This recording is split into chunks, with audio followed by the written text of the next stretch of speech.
for the upcoming right-hander, brake 30 meters later and ease off the pressure.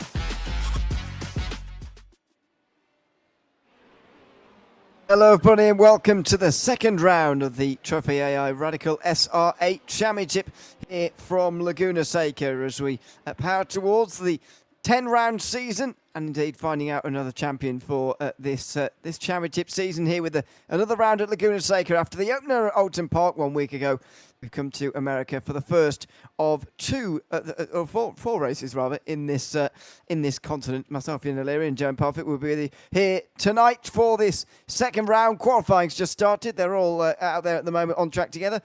It all seems that they've left absolutely on top of one another from the looks of what I just saw in towards turn number 1, so they'll have to sort themselves out there. But it's good to be back for another season, James, round number 2 here at Laguna Seca.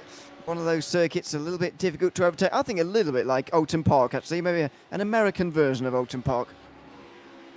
You know, the interesting thing for me is it's much wider than Oulton Park. But you are right. It can be difficult. And one of the places is this run up the hill coming into the corkscrew that I think is going to be one of the opportunities. I think you might get the run out of turn 11 down into turn 2, which is the Andretti hairpin. But you are right. Surprisingly, considering how much wider the track is, it shouldn't be more difficult, but it is more difficult for these guys to make the overtakes. And I'm looking forward to this as well. I think this is going to be a good one. Yeah, absolutely. We will see how qualifying goes, because I reckon it could be very important indeed, to be honest. Out over the line for Luke Maxwell, who's going to be first, and then John McCutcheon will follow him and immediately jump over him, actually, in the qualifying session. 6/10 of a second or so faster than him. McCutcheon tied at the top of the championship at the moment after the first round with Paul LeMay. 1 and 2 at the moment. Luke Maxwell only 6th place in the points, tied 6th place with Josh Reed after the opening round. A little bit lower than where you'd expect to see someone like Luke Maxwell, in all honesty, but still plenty of rounds to go, and 2 out of the first 8 rounds can be taken as drop rounds anyway, so that might well be utilised for Luke Maxwell, who did set the early mark, but has since been improved on by John McCutcheon and Ewan Bremer as well, getting up into 2nd place. They're only a 10th apart at the moment. Lots of other drivers just coming over the line right now as well towards the back end of the pack, but Luke Maxwell's got the track to himself here. I think I saw him go off though through turn 6 on this lap. Seems to be kicking up quite a lot of dust, and so I don't think this lap's going to count, although he's still pushing on. Yeah, he doesn't look like he's slowing down at any point. He looks like he is still motoring away to the line, so we'll have to see how he gets on when he goes over the line and whether or not he's going to get an improvement on the time. Wasn't all 18.208. No, being that John McCutcheon's popped up with a 17.285. So we'll have to see how they get on. Paul LeMay at the moment down the order, sitting in 11th place on a 119.7. One of the biggest things obviously to mention at the moment is this is their last week before they get split into classes. They will be split into Pro and Ams, and they will be designated classes. So this is their last week before that happens. Paul LeMay, 3 purples and 2 greens on the board. Does he make an improvement on that 119? No, he must have had an off track somewhere. Yeah, must have done, because that was going to be a big improvement. I think the lap time would have only seen him just into the top 10 anyway, maybe onto the front 4 rows, but even so, that would have been a big improvement on where he currently is, which is 13th place. Luke Maxwell again, purple through the 3rd sector. Again, we've got 5 round here for whatever reason, even though it's only 1 minute and 17, even in the Radical. We've got 5. Make sense. Through the final couple of corners for Maxwell. This is where those, or that final sector is rather, those final couple of corners through turn 10, then turn 11, past the very tight entry to the pit lane in this circuit. Over the line for Maxwell. That is going to be quite close. Very close to McCutcheon, and it is less than a 10th away from pole, but it wouldn't have mattered anyway. John McCutcheon goes quicker again, and he's now 2 tenths in front all over again. Yeah, Paul Crabb was on for a decent time, but he must have had a off track. Menno de Graaf has just been overtaken by Mike Bousson. He's coming down to the line. Jamie Bird sitting in 7th at the moment. He's gone over the line on a 17.718. Let's see if he's going to make an improvement. No, he doesn't. Scott Kostrick jumps up above Michael LeMay with Paul LeMay going to 16.8. 16.82. Wow. Very quick from Paul LeMay. Very, very quick indeed. And, well, the reason I'm sounding so surprised, I'm not trying to be rude, but the fact it's so much quicker than his last lap. I know it didn't count his last lap because he went off track, but it was nowhere near at 16. But he's pulled one out the back there, and with less than 4 minutes to go, Maxwell and McCutcheon have got some work to do here. John McCutcheon, I think, is going to be the most likely to actually overtake him here, I think. Bremer is on a lap as well, although this looks like time's not showing up at the moment, so we'll see when he crosses the line whether it does. Here comes Maxwell and McCutcheon out the final corners right now. They've had their purple sectors taken away from them, and over the line goes Maxwell. He doesn't go any faster, but neither does McCutcheon, or does he? Yeah, oh no, it's Paul Crabb, excuse me, he goes to the top, then even Bremer. The times are starting to tumble. We're into the 16s, and in the blink of an eye, John McCutcheon's down to 5th. Yeah, crazy, isn't it? Down to 6th now. Mike Bousson's jumped in on a 17.077 as well. Josh Reed got close last time out. He's sitting in 7th. Jamie Bird's jumped in as well. 17.056. Paul LeMay's going quicker again. We got Mikey Pollard sitting down in 13th. He've only managed to get to 11th. What about Paul LeMay? Is he going to make an improvement as well? 121.77. He must have had some issues on that one. Peter Zoldos goes over the line as well. Pat Seaborn jumps him not far behind. Stephen Mellis is coming in. The time's coming in thick and fast. But Luke Maxwell ended up down in 9th after that rush of times. It's terrible news for Maxwell here, who was right up towards the front row early on, but suddenly shuffled all the way down, even though he's only 6/10 behind. David Ralston is only 9 thousandths behind him as well at the moment, and the top 11 at the moment are covered by less than a second. It's a remarkable session so far. Here goes Maxwell. This will be a 16. Over the line he goes. If it counts, that is 4th place. Oh, no, it's not quite 16. It's a 17.0. It is a 16 for McCutcheon, though. He sets the fastest time. Crabb tries to chase him. He's only 28 thousandths away at the end of that lap. And Bousson's gotten all the way down to 8th place. They're like up and down like yo-yos at the moment. Literally, Michael LeMay is going over the line. He's still down in 13th. We've got Jamie Bird coming over. No improvements for him. Improvements for Mikey Pollard.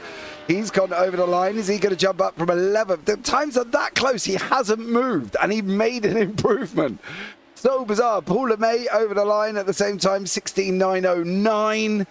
Man, this is an absolute crazy qualifying session. It is so far.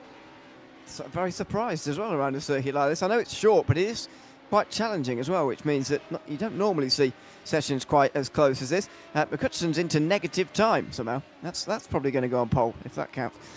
He's now only just done a second of his lap, and he's in the final sector, so I don't know how he's done that. Just in front of him, Maxwell is on a normal lap, and he's setting personal best all the way through here. As Paul LeMay pulls to the side of the road, Maxwell is being caught by McCutcheon as well, which isn't great news for him. Over the line, that could be improvement again. And it is 3rd place, but it's another improvement for McCutcheon. Crabb. Not enough, though. Crabb goes quicker again. That's it for McCutcheon. He slows down at the end of his lap, as does Crabb, who might well have just stolen it here. Mike Bousson makes his way towards the line now as Josh Reed goes to 3rd. Where is Bousson going to be? It will be an improvement, will it? No, he's very close to an improvement, but not quite. He stays 9th, but Paul Crabb looks like he's taken pole position here for this race. Yeah, he has. And it looks like somebody's got to hit the wall at the back. Mikey Pollard an improvement again, but still no improvement of places. He's improving on the time, but he's not moving up. But Damien G is in 16th at the moment, and he's come to the end of his qualifying session here as well. That was absolutely bonkers. It was, yeah. You don't often see a session quite like that where the Closer to changes so often, but at the end of it, when it mattered, Paul Crabb was at the top of the qualifying standings. John McCutcheon alongside with Josh Reed and Luke Maxwell on row 2, with Ewan Bremer and Paul LeMay on row 3. David Roston and Manager Graffer next to Jamie Bird and Mike Booson, Mikey Pollard and Michael LeMay, rounding out those just outside the top 10. LeMay the first over a second off a pole. Declan Marsden is 13th ahead of Stefan Mellis, with Scott Kostrich, who I think was the driver we saw spin round at the final corner there on the very last lap, finishing 15th after that session. Damien G alongside Pat Seaborn and Peter Zoldos is in, or sharing row 9 rather. Then it's Graham Matthew and Chris Guy with Maurice Weaver rounding out the 21 car grid. They'll get onto the grid and run down in towards turn 1 in a few moments' time, and they'll be recovering a little bit from that fast and ferocious qualifying session as well. Oh, that was bonkers. I've never seen times flip like that. John went first to 8th with the next 7 cars. It was absolutely crazy. Yeah, unlikely to see something like that again this season, to be honest, but let's see how that translates into racing. It can be hard to overtake round here, so let's hope that that's not the case and we get a good opening race of the evening. The first of 2 races in the Trophi.Ai Radical SR8 Championship here from Laguna Seca. Round number 2, ready to get underway for the first race of the day, and it's Reed who's gone nowhere. Ooh. Off the front, he's going backwards, in fact, and McCutcheon's going backwards as well here. Maxwell already up to second place, McCutcheon way down already. In towards turn number 1 they go. Crabb breaks a bit late. Luke Maxwell will have a look down the inside, but can't go anywhere. Do they all get through cleanly? It's going to be the question. The answer seems to be yes, as Paul Crabb converts that race start into an early lead, and John McCutcheon gets shuffled down to 7th. Yeah, he didn't go anywhere off the line. He literally just bogged down, did not move a single bean off the line, and then everybody just sweep past him. He has got his work cut out because he's got the likes of Rolliston, he's got the likes of Paul LeMay in front, Ewan Bremer, Josh Reed, all very quick guys. But Paul Crabb got off the line like he had to, and has made an absolute monumental start. He's off the line, he's clear, he's now just trying to pull away from Luke Maxwell. Not an easy thing to do, mind you, but we're going to find out whether or not Paul Crabb can do it. Jamie Bird seemingly just got through on Mike Booson there, who probably had a bad run through turn 6 to allow that happen before the corkscrew. Often see overtakes through there, so that was a quick switch further down. Mikey Pollard having a look down the inside of Manager Graf there for 10th place, but he couldn't quite manage that on that occasion.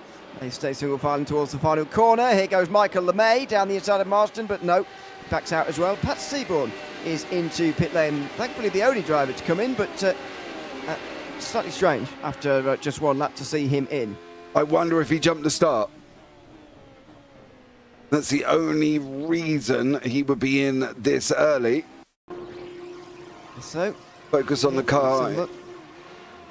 No, he seemed to go the same as everybody else. Where did John go? Well, John just didn't go anywhere that time around, did he? And that's the weirdest thing. Watch, he just doesn't get off the line. He spins up, and then everybody else just roars past him.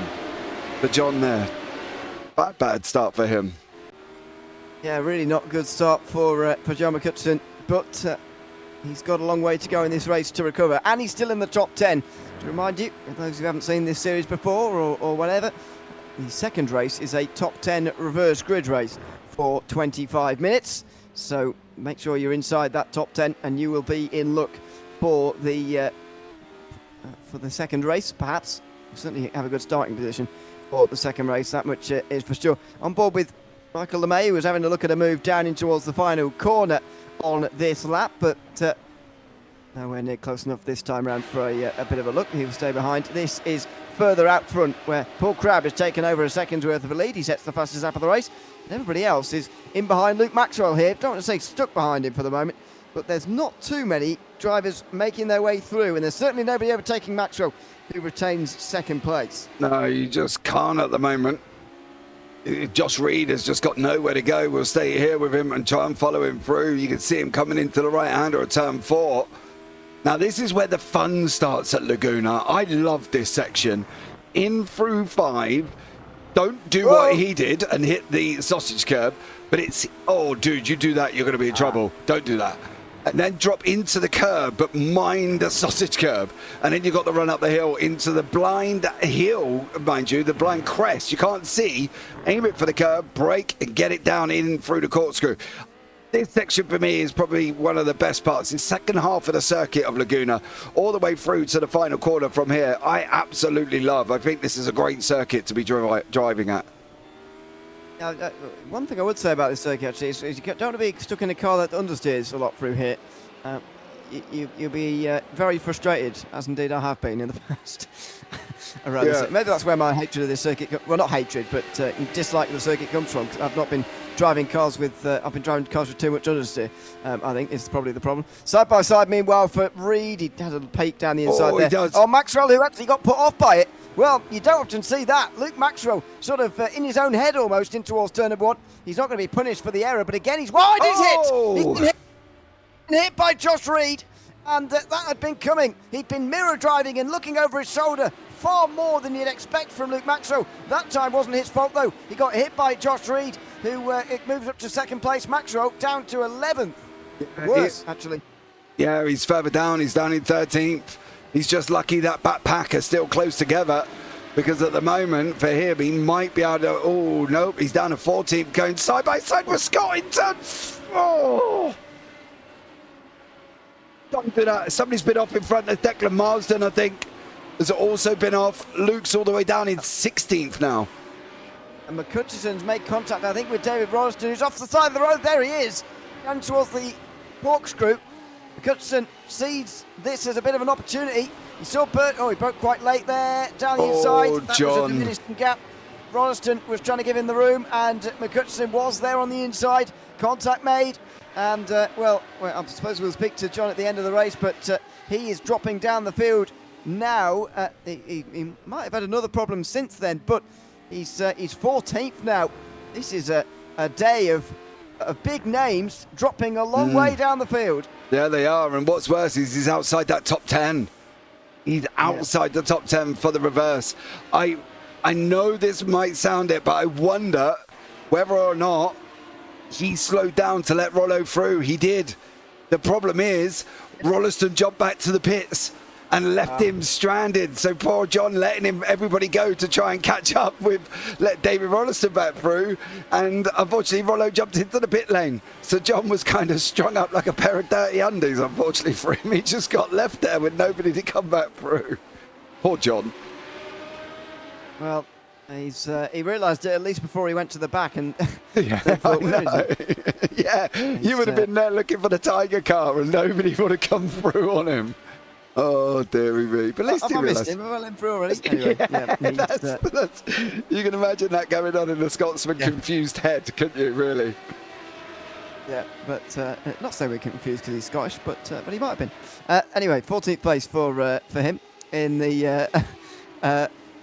In the order, there's Bramer. Oh, that's too late on the brakes. Oh, and he's going to get hit by Reed, who goes for himself this time. Reed, and there's contact with LeMay. What's going on here? Paul LeMay's off the road this time round. Motion's taking advantage. Jamie Bird has taken the most advantage. He's second now, behind Paul Crabb, who's having a wonderful time of things out front, not involved in any of this. How did LeMay get him? He hit Reed pretty hard as he went for a half spin there. It's all going on up this front group at the moment. Yeah. All got a little bit bonkers there, but it all stemmed from Ewan Bramer coming from miles. I don't know how far he was behind him, but however he was coming, he came in far. We'll have a look at it and see if we can pick up on how far he came. There you go. Dives for the inside, doesn't get it stopped. Then he gets hit because he's on the brakes. And then Reed, unfortunately, goes and hits LeMay. And Jamie Bird just comes through and says, hey, I'll take second place, thank you. Yeah. He is be very grateful for all that, because has gifted him a podium position for the moment. Luke Maxwell has just gotten past, or is he staying ahead of John McCutcheon at the moment? They're stuck at the moment behind Damien G, who's hanging on to the pole position for race 2. That's going to be a battle to watch over the course of the end of the race, especially when it all goes on. This is McCutcheon and Maxwell battling away a bit further down in the field. McCutcheon in towards the final corner, hitting. And he goes for a spin. Yeah, he goes around.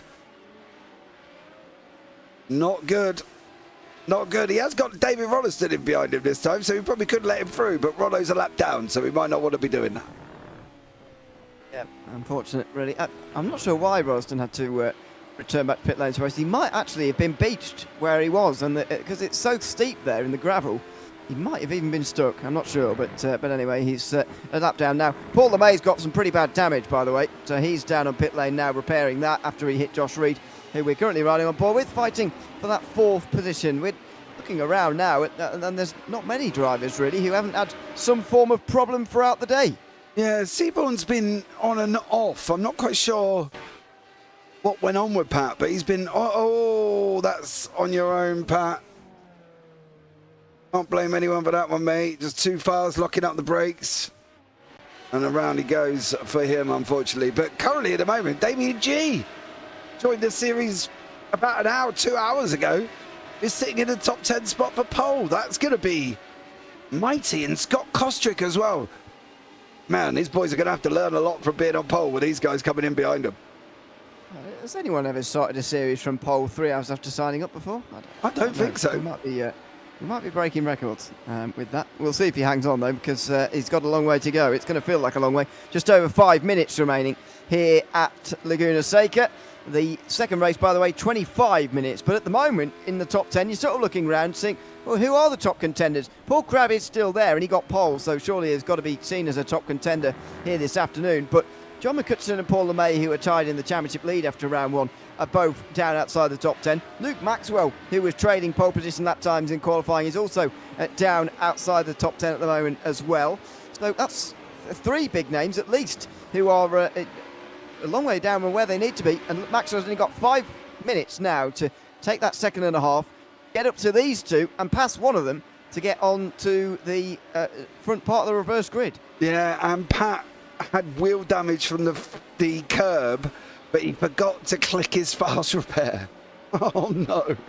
So unfortunately Pat is in pit lane and he's going to just have to sit in there and wait for the repairs to get done. Damien G's coming over, trying to get through on Scott Kostrick on that run down into the Andretti hairpin. Is he going to look up the inside? No. Scott goes on the defense and kind of puts the end to that one. But you are right, Maxwell was not got long, to be blatantly honest, and I don't know if he's going to be able to get through. Stefan Mellis has had some drama. For Stefan, he was sitting just outside that 10th spot in 11. I've got a funny feeling he's going to run wide in 5 here. Oh, hit the curb, round he goes. No, inside. Yeah. I really don't understand why they've put curbs on this circuit. They've got perfectly natural track limit enforcement, but they've put sausage curbs in there anyway. That's kind of what the gravel's there for, but anyway. But the gravel's all changed now, isn't it?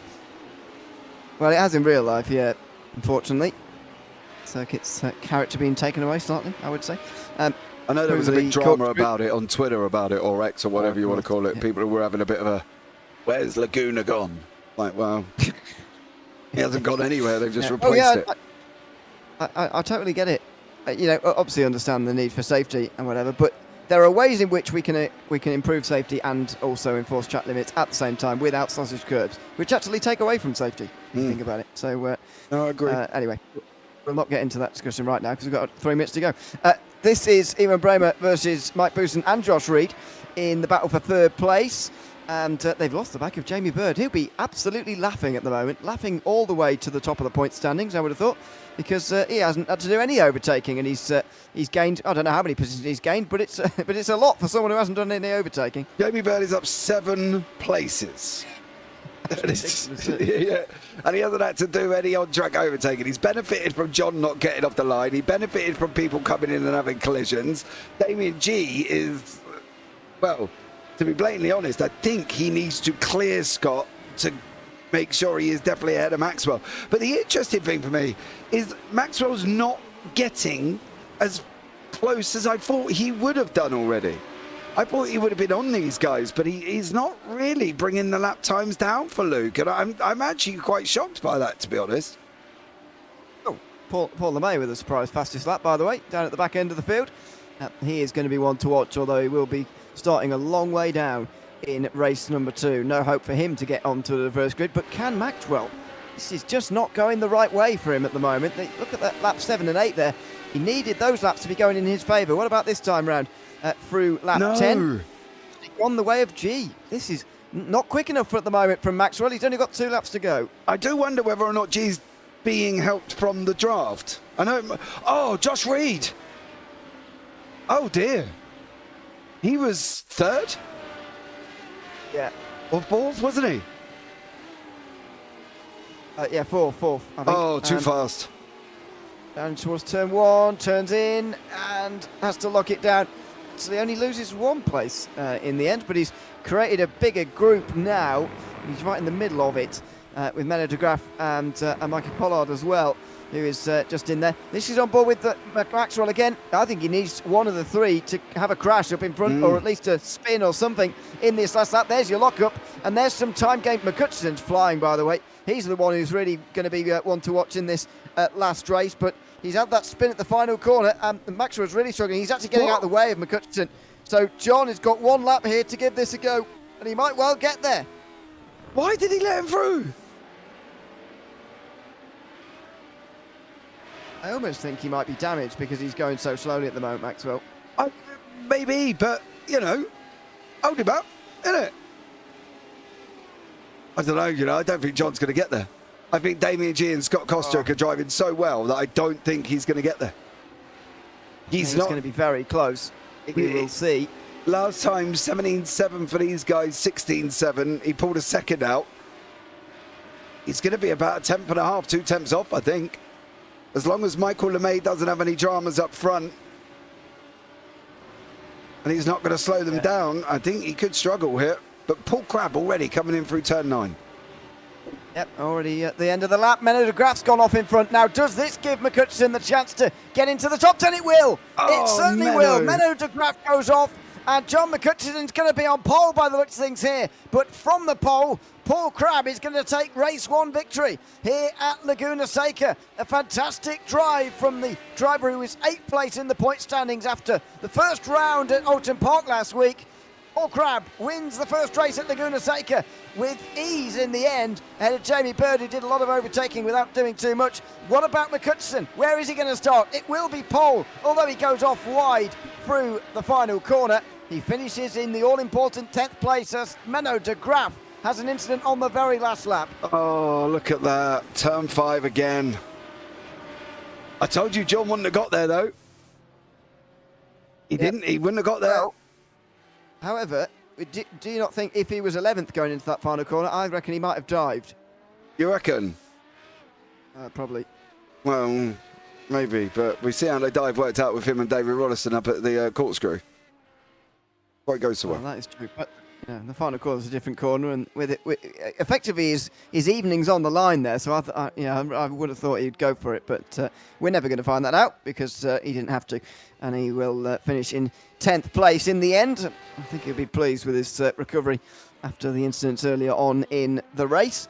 The final drivers make their way towards and over the line now. We'll have a short warm-up session and then a second race of 25 minutes with the top 10 reversed coming up here from Laguna Seca in a few moments' time.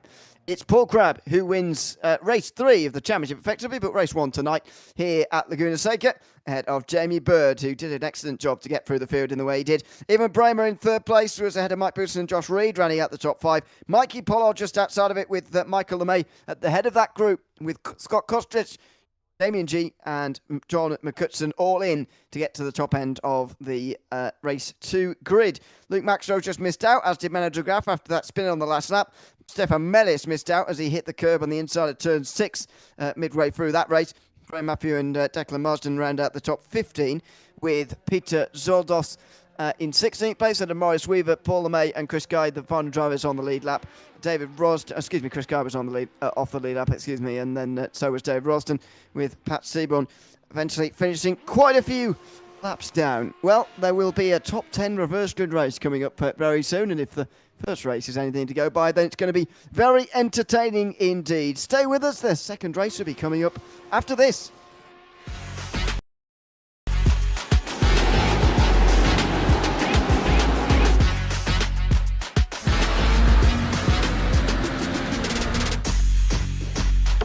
For the upcoming right-hander, brake 30 meters later and ease off the pressure.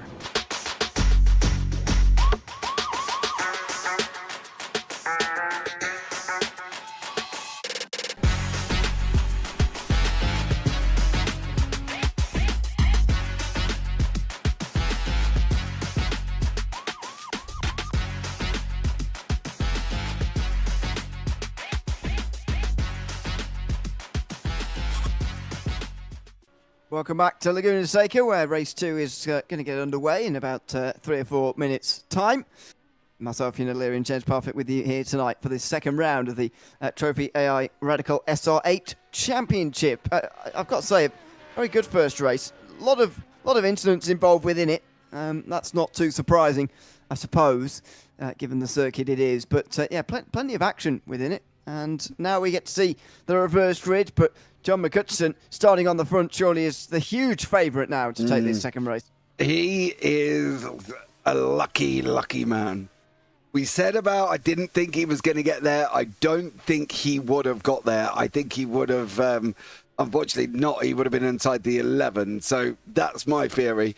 He is lucky. The problem is he didn't get off the start in race number 1. So if he doesn't get off the start of race number 2, he's going to get swamped again. But we will find out on that one. And Pat did jump the car. He jumped the start, he just said on the first one. Select him first. It jumped a couple of inches and gave him a penalty. So that's what happened to Pat. And obviously then he had his damage anyway and forgot to click his fast repair. So poor old Pat. Well, we've all been there. I don't know why you wouldn't have it clicked anyway in a race like this when you don't have to pit in the first race. I don't know. But I don't anyway. know. Some people turn it off, don't they? In the thing, in the fancy file thing that I don't touch. They turn it off and basically so they don't click it by mistake. Because I've done that. I've gone into the race and forgot to unclick it, and I needed it later on, and I didn't have it. I had like 7 minutes of repairs, so I can see why they take it off, just in case. But you've also got to remember to put it back on again. Yep, that is true. Depends what series you're doing, I suppose. I was in Gen 2 V8s at the time, so I needed as many fast repairs as I could get, to be honest. The only time I've really had to do with fast repairs was one of your events in a NASCAR race, but you gave us so many fast repairs we could just use one every time we pitted anyway. Yeah. I got about 7 for an hour race. It's great. Hey, look, anyway, we needed to get you all to the end. This is Europeans driving NASCAR, Ewan. You know what I mean? It was, yeah. Well, I think there was a few Americans there as well, actually, but yeah, even so, we none of us can be trusted, really. Final minute of the warm-up session. Also, Ewan Bramer, I've noticed in the Discord, just apologising to Josh Reed. I get the feeling that his move wasn't done on accident. He was certainly trying to go down the inside. However, locked it up. I suspected he was trying to let Reed back through again, actually, on the exit, but then Reed got in his own tangle with Paul LeMay, who has to start this race from the back as well after crashing in race number 1. So, a disappointed Ewan Bramer, looking to have a better time of things in race 2. We'll see how he races other people after that. Yeah, I do. Paul LeMay's made me laugh as well. He's put in there, you weren't getting that stopped in a million years. No way, poor old Bramer. No, he definitely was not getting that stopped at all. Paul Crabb, don't do that. Don't do that, because that will get you in trouble. But yeah, warm-up's finished. Should be an interesting race too. I suspect that there's a hint of anger from Paul LeMay about that, actually. Yeah. But yeah, I can just sense it a little bit. It's a little bit of, what on earth were you doing that for? Drama before we've actually got drama. Mr. O'Leary. I think we actually have. So we'll find out we later. got beef. John McCutcheon is going to be on the pole for the second race of the evening, ahead of Damien G, with Scott Kostridge and Michael LeMay able to resume their battle from row 2. Mikey Pollard, who had a quiet race 1, who was starting from 5th, ahead of Josh Reed, who didn't have such a quiet one. Mike Bousson 7th, ahead of Ewan Bramer, who we were just talking about, podium in that first race, along with Jamie Bird and Paul Crabb. The rest of them are as you were from race 1. So it's Luke Maxwell and Melo Dugas, followed by Menace, Matthew, Marsden, Soldos, Weaver, LeMay, Guy, Royston and Seaborn rounding out the field. And I've got to go through very quickly because the race is starting very quickly. Everybody's very eager to go, and so are we for this second race of the evening here at Laguna Seca. 25 minutes, the top 10 is reversed. And what are we going to get here in this second time of asking? The lights on, and John McCutcheon gets off to a much better start this time. In fact, it's a flying start, making up for the bad first one. And on the outside line, Michael LeMay making a pretty good one as well, as G and Kostridge didn't really go anywhere. Down in towards turn number 1. Can we get through it cleanly for the second time of asking, just as we did in race number 1? Certainly can, at least up front. And not at the back, I'm afraid. Oh. Stefan Mellis has gone off the road after contact with somebody down at the back of the field. So one casualty from that one. Mike Booston also through turn 2 has gone off. He's into the wall and he's got damage. Oh, yeah, popped it off. I don't know what happened there. That's Bramer in behind him. Oh, he got loose on his own and then unfortunately braked, and then everybody else had nowhere to go for Mike. But there's still bunches of action going on in the middle. We've got Scott Kostrick there with Pollard, with Bramer, with Crab, with Maxwell Bird. Menno in behind him as well. And Graham Matthews is having a right little ding-dong with David Rolliston further back at the same time. So Graham's having a good old scrap in there, all at the expense of some of the people in behind him. Well, for the most part, these guys have gotten underway quite well. 14 drivers in the front group so far, but John McCutcheon is going to soon start to reducing that, and he's probably only invited himself to this to his party, to be honest. Dave Rolliston is in pit lane at the end of lap number 1, unfortunately, so decent start of making up places has gone to waste, unfortunately, early on for him. Down towards turn number 1. Who's going to make the moves here? Paul Crabb, winner of race 1's quite close, but no chance there. And he may now have to experience the traffic that he avoided so well in race 1. Yeah, we've got Chris Guy, Declan Marsden, Mike Bousson and David Rolliston all in pit lane.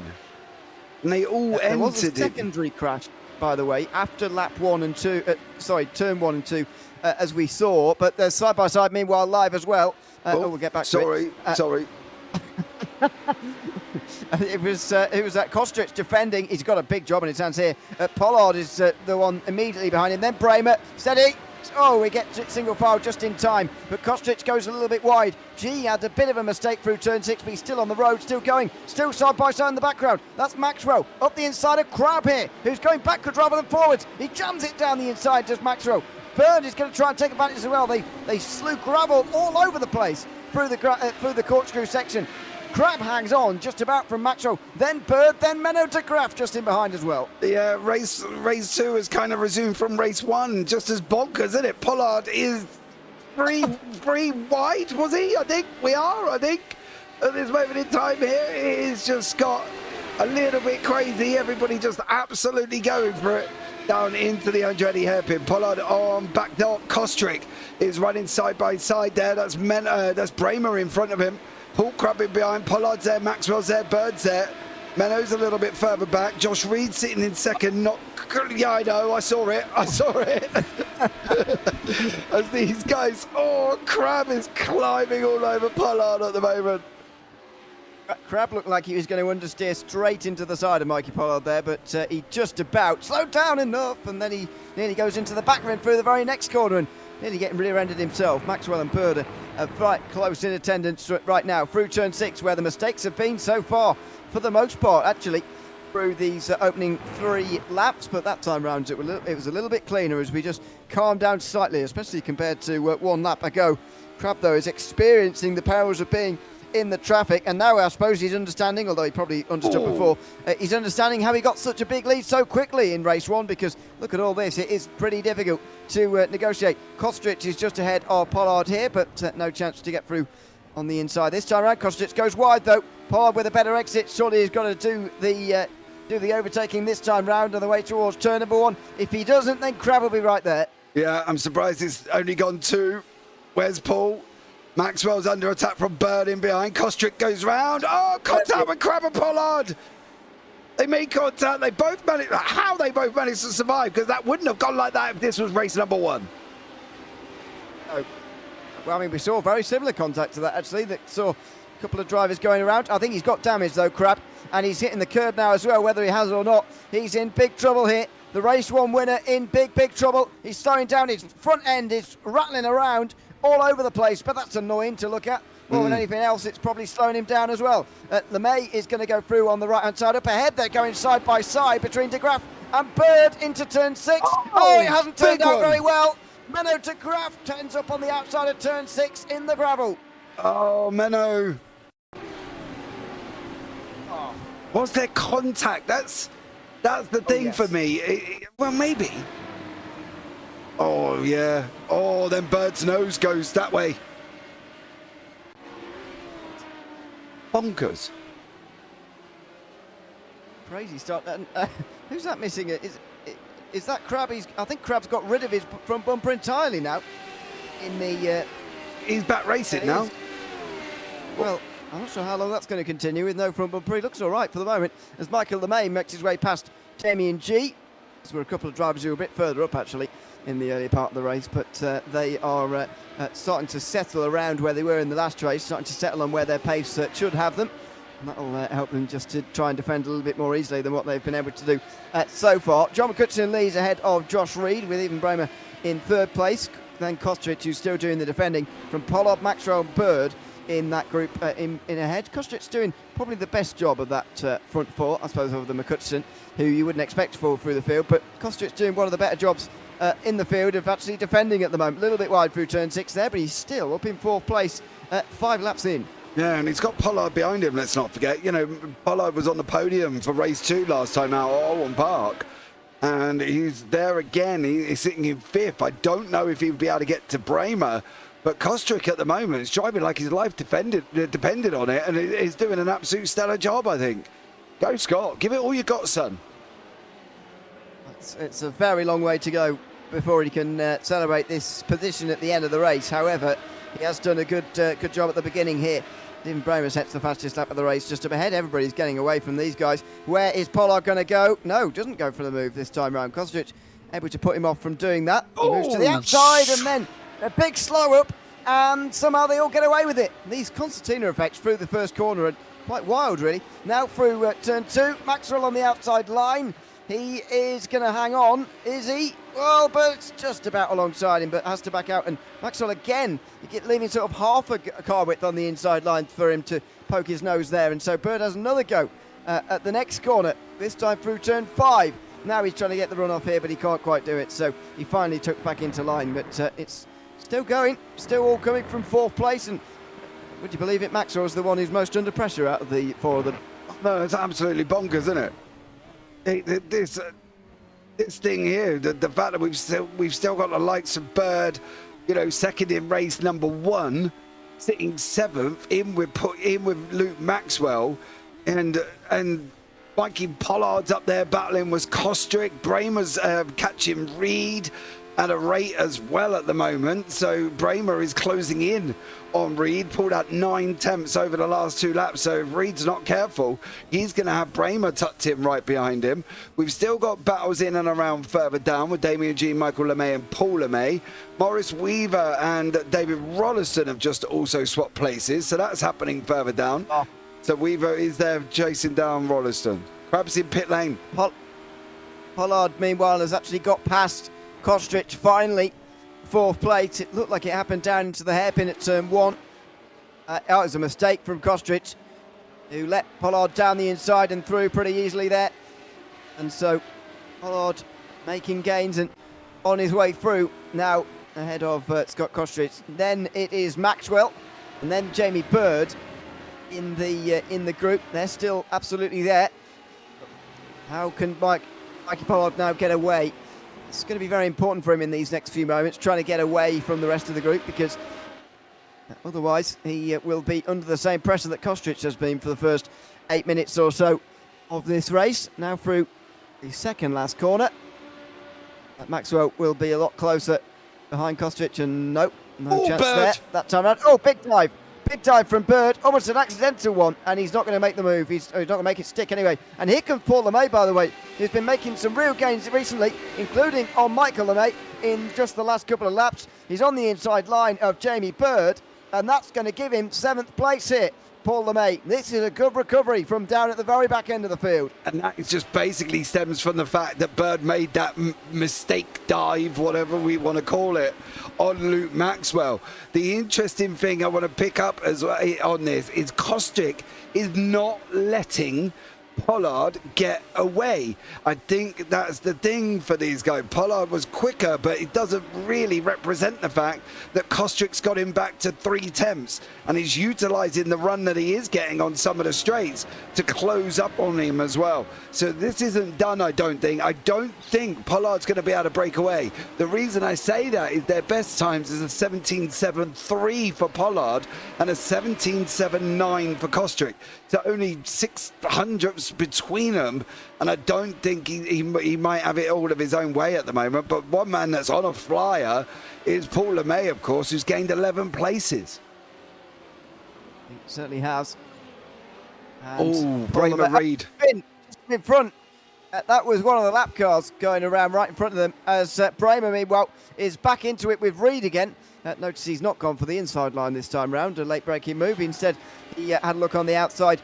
Couldn't quite do it. Did apologise for the move, as I mentioned earlier. But they're doing battle again now for second place. Yeah, that was Chris Guy's gone round. He's jumped straight back to pit lane. So I don't think he's going to carry on this one. These didn't get affected by that. So Bird, Paul LeMay, the only one that probably did is Kostrick, who's lost time to Pollard now. So he's going to have to see. I want to see whether or not Kostrick got held up from this Chris Guy moment. He's going to come around the corner. He's going to go on the throttle too early, and unfortunately the back end's going to go round. There we go. Did Kostrick get held up? Not massively, I suppose. He was on the inside line. Oh, hello. Oh, LeMay! And he knew that wasn't going to work out because he stuffed himself in the gravel there, and he'll have a slowdown after that. And so he gives up the place to Bird straight away there. And Paul LeMay will have to redo that overtake that he made only a few moments ago. That is Paul LeMay down into 8th position now with JB Bird coming through into 7th after that mistake. That's the risk you take when you're in one of these groups. You're trying to make up places. It can go wrong. Meanwhile, Mike Boussin's all the way down in 16th place. He's finally passed Sawdust now for that position. But this is a bit of a recovery for him again after his lap 1 crash. Yeah, unfortunately, I wanted to see how far he would get. They were side by side. I thought Sawdust might have made Mike defend, but clearly he didn't want to.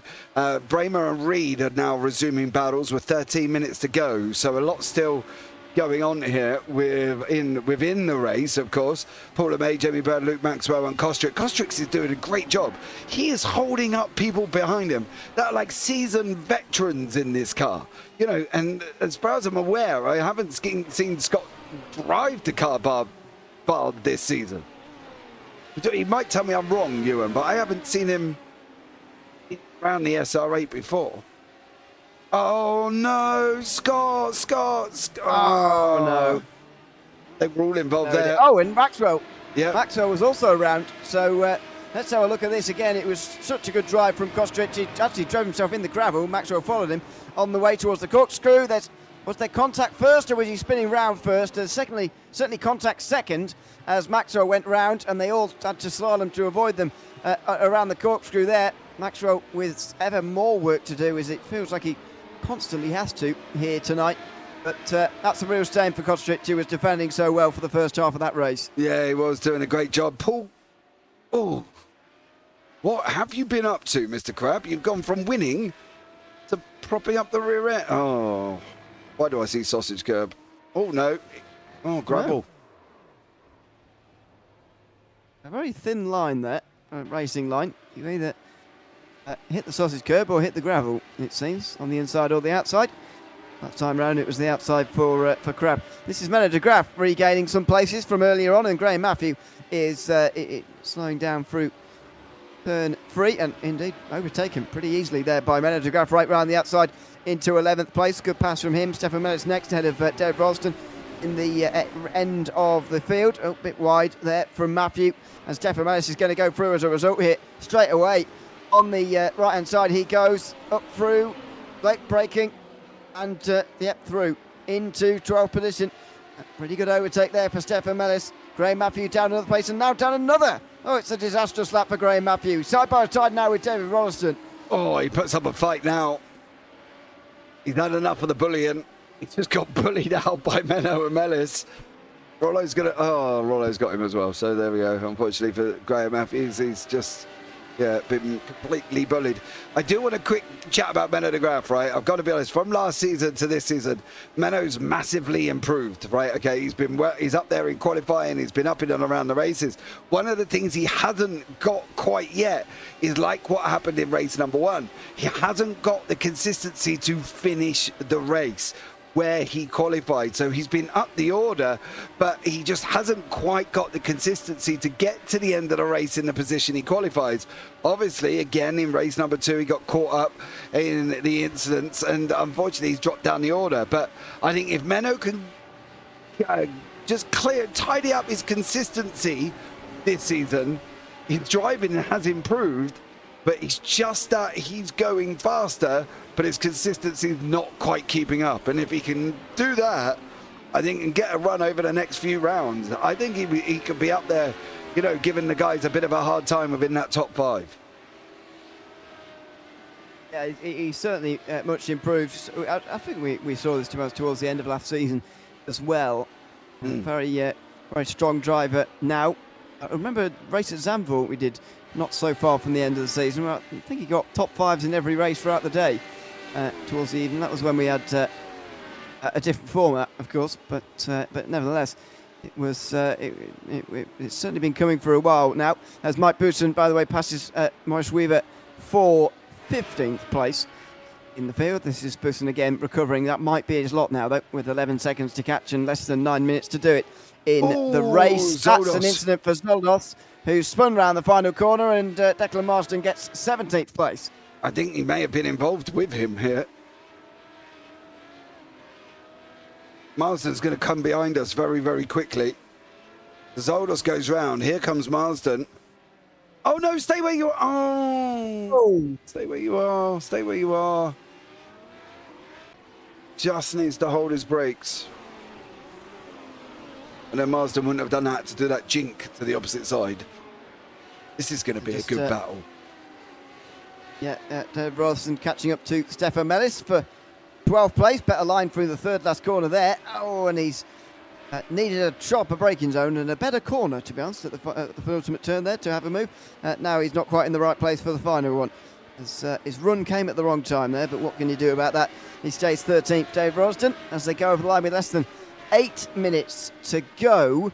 The leader, John McCutcheon, is just making his way through the middle sector. He's actually being chased pretty well by Bremer, so good race going on between those two at the moment, although they're 4.5 seconds apart. 7 minutes to go should give us, I think, possibly another 6 laps, actually, even at the end of this lap. Plenty of time in that case for David Ralston to come through. Yeah, but I don't... These are very, very much the kind of in and around the same pace. So that's why I said when we got to these two that I think this could be a bit of a spicy battle, because they do generally run around the same pace. Rollo at times can exceed pace that you wouldn't think you would see from David Rollison. He can be right up there, but then there's other circuits. It's like anybody. There's circuits that Rollo really gets on with, and there's circuits where Rollo doesn't get on with. And when he doesn't get on with him, he's in and around Stefan Mellis's area. So I think this could turn into a right proper spicy battle if these guys get within a certain tenth on the circuit over the next 5 minutes, because clearly Rollo can't quite get Mellis at the moment. No, it's much more like what you'd expect to see from Laguna Seca, really, and this is what I more expected from tonight, to be honest. Lots of two-car battles where the driver behind just really struggles to do anything in terms of overtaking, but actually that's not been the case. It's been good, exciting racing so far here in race 1 and 2 for the second round of the championship. Mikey Pollard, meanwhile, has been caught by Jamie Bird, who might actually overtake now. I'm sure he has made some overtakes this race. We haven't seen all of them, of course, but he's stealthed his way through the field very nicely tonight, and he might get the most points out of everybody, if I'm not mistaken. It would probably be between him, Reed and Bremer, I would have thought. McCutcheon finished too low in the first race. I think the three I just mentioned, though, finished in the top 5 all times. And Pollard has had a decent round as well, so lots of drive, much like last week, actually, where the top 7, for example, scored within 10 points of each other. I reckon that we're going to have a similar day today with quite a few names doing well. Apart from this one. Gone from winner to, well, not a chicken dinner, let's just say. He's had a nightmare with race 2 for Paul Crab, bless him. His chicken dinner has given him food poisoning, I'm afraid. And he's down in 20th place. Love that. And after that, after a successful race 1, he is he's going to be tumbling, I'm afraid, in the championship standings. He was already only 8th after the opening round. Say only, it's very early, but even so, that will be disappointing for Crabbe, who clearly have the speed here tonight. Less than 5 minutes to go then in race 2. Royston has now got past Mellis, so one of the last battles we're going to see here today. There they are indeed. One of the last battles we're going to see today is Mikey Pollard versus Jamie Bird. There's your dive down the inside the final corner. Oh, and Mellis just had a bit of a wiggle himself. He didn't have a wiggle. He didn't have a wiggle. No, he got scared. Watch Mellis's double move. Watch. Oh, no. Ah, he's there. No, I'm going to pull away from him. And if we go in Mellis's cockpit, you will see that movement away from David Rollison. I don't think he wanted to watch. Goes in. No, absolutely not. There you go. So no, Rollo just scared him to give him in the room, and Mellis just chinked to the opposite side. So there we go. It still looks like he's sliding to me. But, there you go. Only he'll know that. He won't admit it either, to be honest. He'll watch the broadcast back and he'll message me before midnight, and he'll tell me what went on in the car. As well, he does it every week. Bless him. We have a nice long conversation, and he'll tell you that I'm right again. You reckon? No way. You're right. No, I don't know. Why are you? It was 1-1 last time, if I remember correctly. We'll see. I can't really remember, to be honest. OGRL. I've slept since then. Poor excuse, Mr. O'Leary. It was OGRL. I'm sure it was. 24 hours ago. Paul's crashed. In towards the end of the. Oh dear. This is in towards the corkscrew for. Is it Michael LeMay or Paul LeMay? Paul. Through the. Oh! Big slide down the bottom end of the hill there. He was doing a good job at coming through the field and making lots of overtakes. It looks like he's still going to keep most of those, but just a bit of a spin towards the end. What about Pollard now on the back of Bird? Because Jamie Bird has made the move. So I'm getting close on the way towards the corkscrew. And with 3 minutes to go, it looks like he's done it. 3 laps to go. They passed each other 3 times before they get to that. 4 times, actually, before they got to that final they are now. So they've had a good old time over the last few laps here. I don't think they're going to make it anywhere. Let's have a look, because they were clearly on a run through the cork. Did they go side by side? No way. Looks like it, yep. Oh, good pass round the outside through the third last corner there for Jamie Bird. Can we go back enough to... They go side by side through the corkscrew. Oh my God, they did. Nice. That is how you drive that side by side. That is epic. Yep, lots of respect given. No Max Verstappen running someone else off the road, and that's how you do it through the carousel for those two. Remember what I said? Dear! Menno's consistency. Menno de Graaf off the road. Is that a reverse curse? Anyway, through. It's just clipping the gravel but watch on the this. inside. It's a Watch. long spin, and David Ralston's going to hit him. Oh, didn't have anywhere to go. Unsighted as well, as he was behind one of the drivers in front of him, and that's the end of Ralston's day. That's really disappointing. He wouldn't have been able to see that coming there at Ralston. And de Graaf couldn't get out the way quick enough. Didn't know whether to go forwards or backwards because he was on the racing line, and so unfortunately got smashed into there by David Ralston. I think, by the way, he was. I don't know who's behind, but anyway, it's contact for the both of them, and they're going to end the race in the pit lane by the looks of it. Yeah, Mellis jinked through after, did a little wiggle in between them, and moved up a position. So great job from him. Oh, Maxwell, where have you gone? Put out the final corner. Did he? Yeah, because I missed that, or did I miss that? I should say. Just in the background. I caught the back end of it. I didn't see how it happened. I'm going to presume it's power on the exit. Oh, no, it's through the middle. Wow. Don't often see that through such a slow speed corner, but there you go. Maxwell going round for a spin. He looks like he's going to finish 10th after his 11th place finish in the first race. This is John Cutson, who finished 10th in the first race, but looks like he's going to take a lights to flag victory here in the second. He'll be very pleased with that indeed. Taking another race win. I believe he won the feature race last week, so 2 in a row. He did, yeah. If we're calling this a feature race and the first one a not feature race, I guess so, rather than race 1 2. But anyway, doesn't really matter, does it? Race 2 victory last week, and it looks like he's on his way to that again here in race 2 tonight as well. Yeah, kind of relying on his race 2s at the moment, is John. Yeah. He was a lucky boy. Lucky boy. If Menno hadn't done what he did in race 1, I still don't think he would have got there. I'll be honest. I love John and all, but I don't think he would have done. Michael LeMay's had a bit of a moment and he's gone round, and then he obviously just gets onto pole position because of that. So it would have been interesting to see what. Well, we're never going to. No point saying interesting. We're not going to know what happened. No. But John McCutcheon is going to know exactly how it feels to win race 2 again here today by the looks of things. As he makes his way through the carousel. I've been doing that all day. Corkscrew for the final time. And then those final 3 turns, the flowing final turns here at Laguna Seca. It's just over 6 seconds, the margin. And a fantastic win from him again. Lights to flag victory here in race 2 at Laguna Seca goes to John McCutcheon, who keeps his championship charge alive and kicking with a race victory here after finishing 10th place in race number 1. Behind, where are the battles going to come from? It looks like Paul LeMay has got just a bit of a small job to hang on from Damien G for 6th place, but other than that, most of the drivers pretty secure in their finishing positions where they are currently. Yeah, they're all going to come over the line pretty much as they are, I think. As you say, Damien G and Paul LeMay, but I don't think that's really going to erupt. Paul's is just sitting in behind, but I think everybody else is going to come over the line. There it goes, Michael LeMay. Here comes Scott Kostrick on the left-hand side at the same time. Oh! Pat Seaborn. Unfortunately, he had another bit of drama coming out the final corner.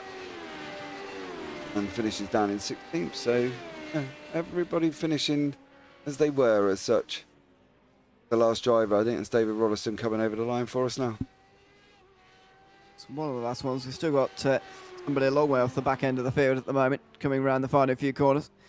Boris. To complete the race, just in front of John McCutcheon, actually over the line for their penultimate lap. So taking their time to get towards the finish line, and that will be it for race number 2 here at Laguna Seca tonight. The second round of the championship. Next week, of course, we'll be at Spa for round number 3.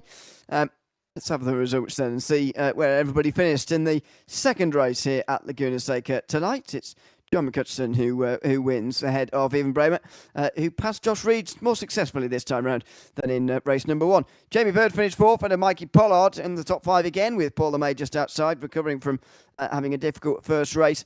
Damien G finished in 7th place ahead of Michael LeMay, with Scott Kostrich putting on such a good defensive show throughout the day, finishing in 9th place. Luke Maxwell rounding out the top 10. Stefan Mellis just outside of that, with Graham Matthew next up. Mike Bousson and Morris Weaver are the drivers on the lead lap. And then it's Peter Zolos, who was a lap down, along with Pat Seaborn, David Rollston, after that late crash. Menno de Graaf didn't get back out after that crash with Rollston. He finished 3 down with Declan Marsden. Paul Crabb and Chris Guy finished up the race earlier than the others, unfortunately. But a good round at Laguna Seca, actually. Thoroughly enjoyed that. Compared to what many people expect from this kind of racing, it was very entertaining. The Radicals producing once again another great round of the championship after 2, as I say, pretty similar circuits in terms of overtaking difficulty. I would say this one delivered pretty well, though. Yeah, it did. And considering we said it was going to be difficult to overtake, I think they all did a good job. You know, Jamie Bird with the first one, who was in race 1, finished 2nd, didn't really do many overtakes. But I think the rest of them was, I think it was good. I think we had a bit of everything. We had a bit of... a bit of a lot like that as well. Ewan Bramer posting a gif in a JPB Discord at the moment as well, with a man on a wrecking ball with I'm coming in like a wrecking ball. Oh, dear. It was funny. So there you go. But yeah, I think although, we said it was going to be difficult, it wasn't. And I think coming up, we go to Spa next week. That's going to be an exciting one. Be a bit of a draft fest going down up through El Rouge Camel. Then Okayama. I'm looking forward to that. But I can tell you what, guys, you want to be here for race number 5 because it is the Monza Historic Combined Circuit for the first hour endurance race. Okay, so be here for race number 5 because it's the Monza Historic Combined Circuit. So we've got the oval as well, and Ewan, it's an hour long. Yeah, that's going to be a very good round indeed. One of our 2 endurance rounds of this championship. Let's have a chat to some of the drivers at the end of the day then. Shall we? Starting with John McCutcheon, who won that second race. Welcome in, John. Congratulations on the win in race number 2. That was very much about just controlling the race from the front, I would imagine. But I want to talk to you a little bit about race 1 and what happened there. Starting with the start, things just didn't seem to go your way in the first race. I don't know what happened to the start. No idea. I let the clutch out and the thing just lit up like, Sorry, what? no. It just didn't go. In fact, no one wiped me out of the back again. I did have it in gear this time, so I can't use that as an excuse. I don't know what James is laughing at, to be honest. I don't know what's finding so funny. Because it's quite amusing, really, when you see something like that from somebody who really probably has got the talent not to do that. You know what I mean? Aye. James, I've done that more times than I care to remember. Oh, dude, but it was funny. Just about you didn't go anywhere. Anyway, sorry, Ewan, I'll stop interrupting you. I'll sit here and shut up. It's all right. I just could hear you giggling in the background. What's going on? That's little school kid, Ewan. Oi, behave yourself. Yes, yeah. but coming through the field, you got your own slice of luck there on the last lap. Was it the penultimate lap? Anyway, it was close towards the end. What were you thinking through those final few laps as you were chasing down a few more of those drivers to try and get inside the top 10? Then you got it for free at the end. What were those last few laps like of race 1?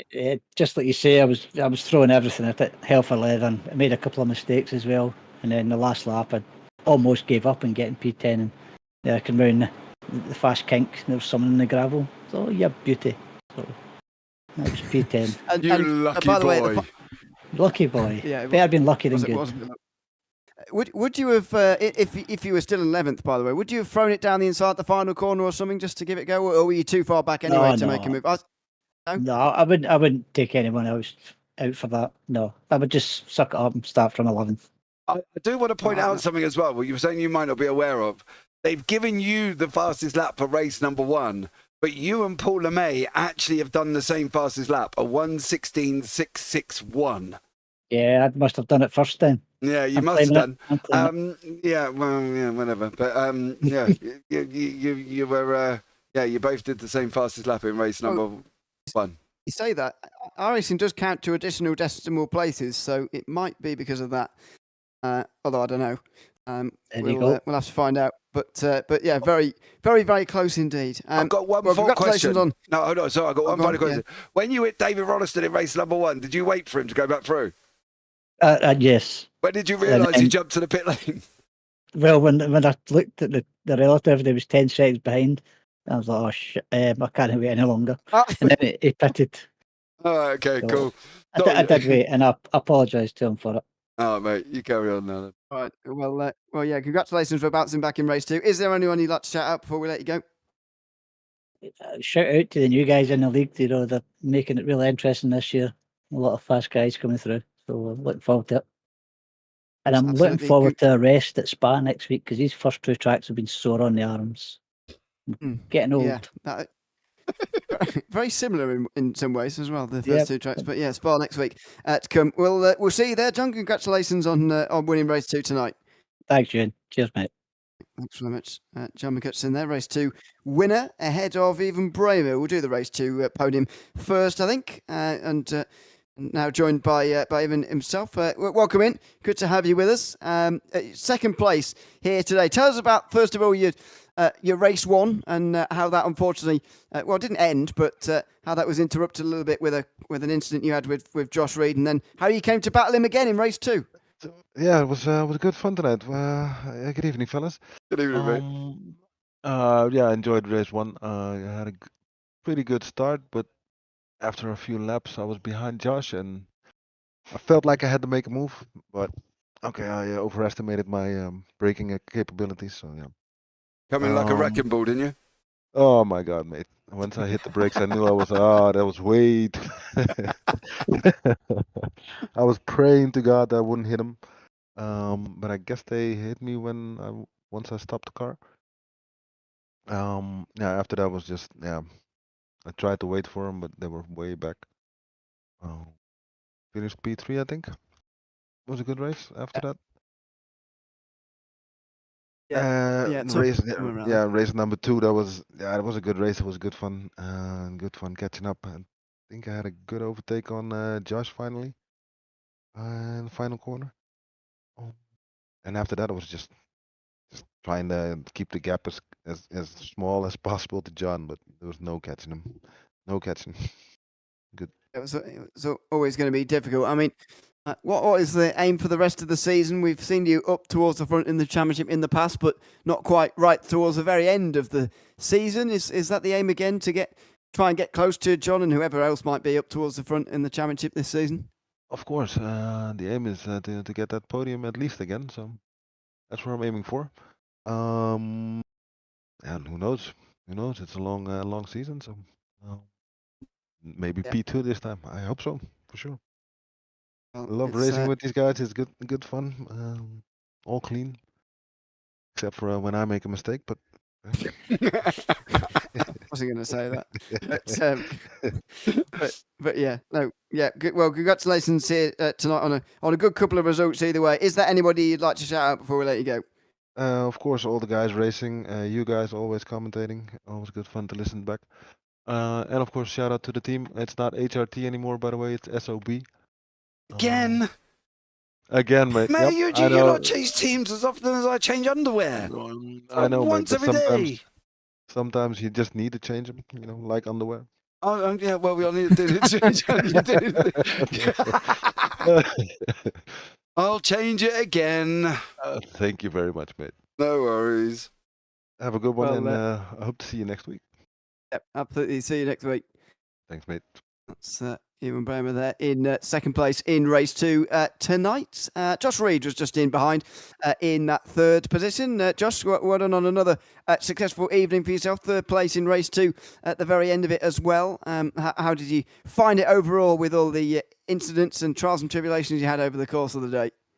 Yeah, hi guys. It's it was an interesting night for racing, that's for sure. Lots of contact in race 1 and a few dive bombs, should we say? But good night racing. I mean, it's a hard track. You're on the edge all the time, and little mistakes cost you a lot of time. So, no, good night overall, Bo. Good night overall. How did you think tonight was going to play out? Because I must admit, I thought overtaking would be very hard round here, and turns out you guys made it look a little bit easier than maybe it is normally. Yeah, I think just like I say, it's a hard track. There's not a lot of places to pass, but you need to take the opportunity when it comes. That's for sure. So, good night anyway. Absolutely. Well, congratulations on a podium in race 2, especially. Is there anyone you'd like to shout out before we let you go? Just you guys for the broadcast, and John obviously, and for setting up the league and stuff like that. So no, it's all good. Well, thanks very much for coming to have a chat with us, Josh, and congratulations again. Cheers, guys. Thanks very much, Josh Reid, there, chatting to us at the end of tonight's racing at Laguna Seca. Let's go back to race 1 now, and the race 1 winner, Paul Crabb, who now joins us. Welcome in, Paul. Good to have you with us, and congratulations on race 1 victory, even if the second race didn't go quite your way. Just tell us a little bit about how you were feeling coming into this race, because you certainly made it look easy in that first race. Yeah, I got the first time I've been on pole in a very long time, so I was dead pleased with that. And then it was a bit like the practice race we did last night, or the practice session. Everyone seemed to kill themselves behind me, and I just sort of cruised away. So race 1 was completely uninteresting in that respect. Race 2 was a bit more exciting for me. Whereas I got into the back of Mikey Pollard in the T1, not his fault, it was all my fault, and it loosened my bonnet, and then it wobbled around and gave me no downforce for 4 laps, and then flew off. we saw. Look a bit ridiculous. It was bizarre, and then I blew the engine up. So that was it. That was me done. Oh, there it goes.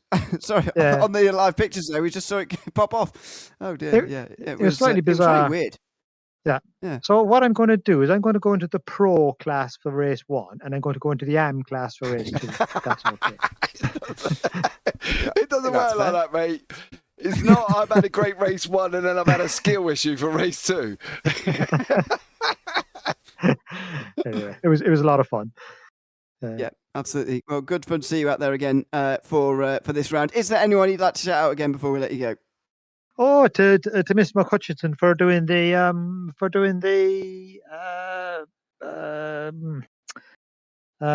the example laps, and putting them up on the Discord.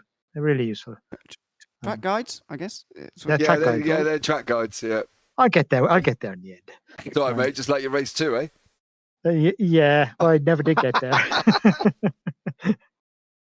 Well, congratulations on race 1 either way. And thanks for coming to chat to us at the end. We'll see you next week.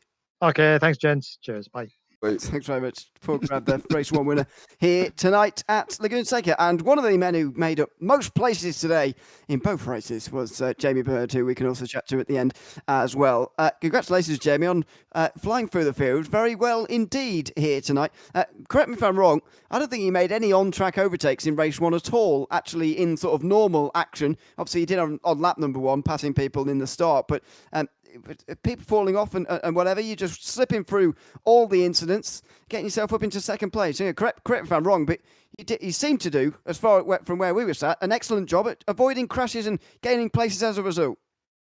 Yeah, I just kept it on the track, Ewan. Yeah, you're right. I didn't make any competitive overtakes in race 1 at all. The seas just parted all the way through. So yeah, quite good. Thank you.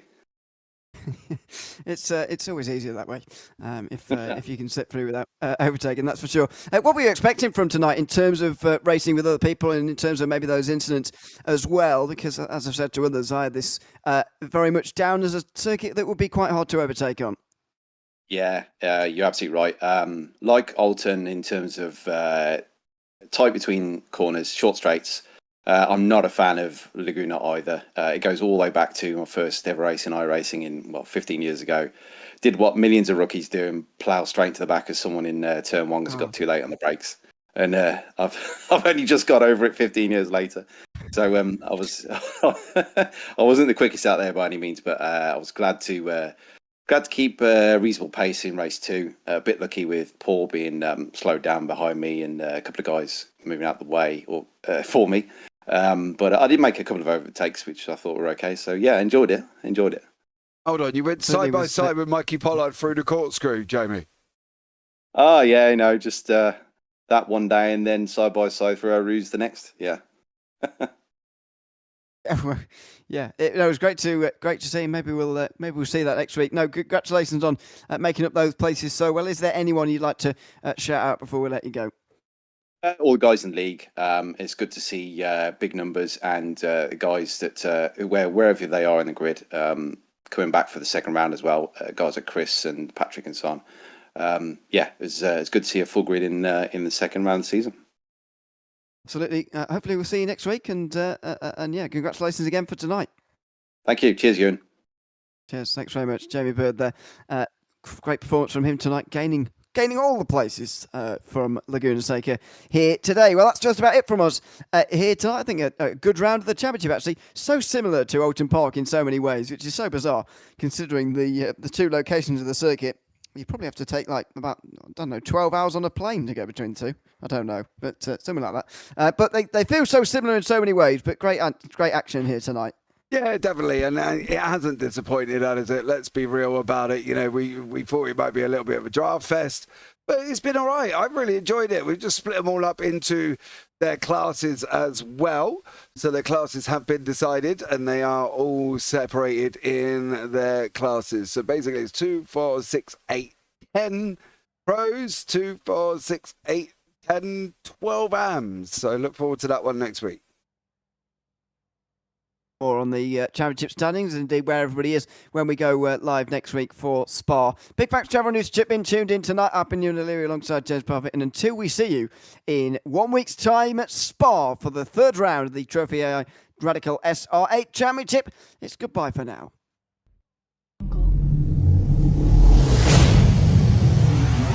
Jungle.